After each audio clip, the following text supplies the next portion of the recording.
Vishwamitri project હતો નદીને પહોળી કરવાનો અને પહોળી કરીને જે માટી છે ત્યાંથી દૂર ખસેડવાનું. ત્યારે કોર્પોરેશનના અધિકારીઓ, તંત્રના અધિકારીઓ, સિંચાઈ વિભાગ ખાસ કરીને જે કલાલીથી આગળનો જે 18 કિલોમીટરનો જે વિશ્વામિત્રી તટ જેનો કોન્ટ્રાક્ટ આપવામાં આવ્યો, સિંચાઈ વિભાગે જે કોન્ટ્રાક્ટરોને હાયર કર્યા હતા એ લોકોએ માટી ખોદીને કિનારા પર જ ઢગલો કરીને ગયા છે. તમે મારી પાછળ પણ જોઈ લો, કિનારા પર ઢગલા છે. આ બાજુ પણ જોઈ લો કે કિનારા પર જ ઢગલા કરીને એ લોકો ગયા છે. ચારે બાજુ જોઈ લો કે કિનારા પર જ ઢગલા કરીને ગયા છે. ત્યારે આ એક જ વરસાદમાં પાછી માટી આ જ નદીમાં આવશે અને એ જ નદીમાં બ્લોકેજ ઊભું થશે, જેના કારણે કંઈક ને કંઈક પાછું ભોગવવાનું આપણા શહેરને ના થાય.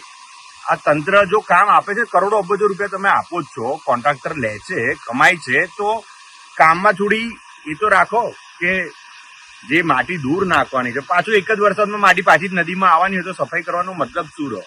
આ પબ્લિકના કરોડો અબજો રૂપિયા ખંખેરીને અધિકારીઓ અને ભ્રષ્ટ તંત્ર અને ભ્રષ્ટાચારીઓ બધા કમાય છે, પણ ભોગવવું કંઈક ને કંઈક પૂર આવે ને તો શહેરને ભોગવવું પડે છે, માસૂમ નાગરિકોને ભોગવવું પડે છે ને એમના જ વેરાને ટેક્સના પૈસા કંઈક ને કંઈક વેડફાય છે. આની જાંચ કલેક્ટર સાહેબ વહેલી તકે કરે એવી અમારી એક માંગ છે. વધુ સમાચાર જોવા માટે અમારી YouTube ચેનલને સબસ્ક્રાઇબ કરો અને જોડાયેલા રહો Facebook, Instagram અને Twitter પર.